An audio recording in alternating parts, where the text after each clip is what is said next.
Ekibuga kirungi Oluganda waluyiga otya? Naluyize dda. Masaka naluyigira.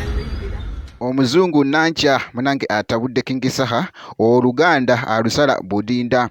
Bobi Wine Amoti amasannyalaze yamuwadde ga Uganda namba. Muganda wange gwe alaba Jaminati Yugi ebyabadde munange mu show ya Amoti bibino bikuleetedde bambita Jaminati sinzira wano ku Jaminati Yugi ngenda kubeera nga nkutandisa munange n'akatambi wali ate ak'omuyimbi King Saha era nga bwe tulabaawo wali munange wabadde miitinzeko wali munange omuzungu ono ayitibwa Nankya Amla wali muganda wange gwe alaba Jaminati Yugi munange ate gwe tulaba ennaku zino atweddinga ennyo ku mikutu egy'enjawulo kakati nno olunaku olwaleero beeguddeko n'omukulu wali omuyimbi King Saha bannange ekibadde wano muganda wange ekibadde kirala nnyo omuzungu engeri gy'asalamu Oluganda oyinza okugamba nti no oba yazaalibwa kuno muganda wange gwe alaba Jaminati Yugi oba amazeeko mu Uganda oba amazeemu emyaka emeka bannange kino kibadde kirala nnyo alina engeri gya confusizemu wali omuyimbi King Saha bwe kiti ekibuga kirungi Oluganda waluyiga otya? Naluyize dda. Masaka naluyigira.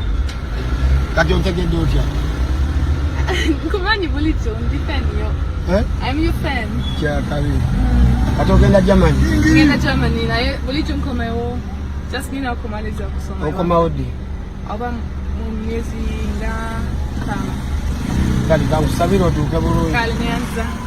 naye nga munange bwe kigenze mu maaso wali akatambi katwedinze nnyo wali ku mukutu munange ogwa Facebook kataddeyo omuyimbi King Saha bwe kityo bwe kitambudde ku katambi ako ate wali wona n'omuyimbi King Saha kakati munange nkozizza eno jjukira nti no twalabye munange drop eyo Bobi Wine gye yakoledde wali munange Amoti mu show ye munange eyabaddewo wali gwabadde muzigo omwerere muganda wange gwe alaba Jaminati Yugi show yabadde successful nnyo newankubadde nti no wabaddewo ebyabadde bigambibwa nti no bali mu kushekinga bomu ne basooka munange ne bazzaako abantu ebbali era munange mu poliisi oluvannyuma lw'okucekinga ate munange ne confirminga bulungi nga ate ekifo kyabadde security nga eyimiridde bulungi nnyo muganda wange wali abantu ne bajja bitya babadde bayitirivu nnyo Amonti yasanyusizza abantu okukamalako obumazi abantu bambi babadde bayitirivu nnyo era nga bw'olaba ebifaananyi ebyo webyatambudde kosa ate walinga abantu bayitirivu okamalako obumazi nalabisho eno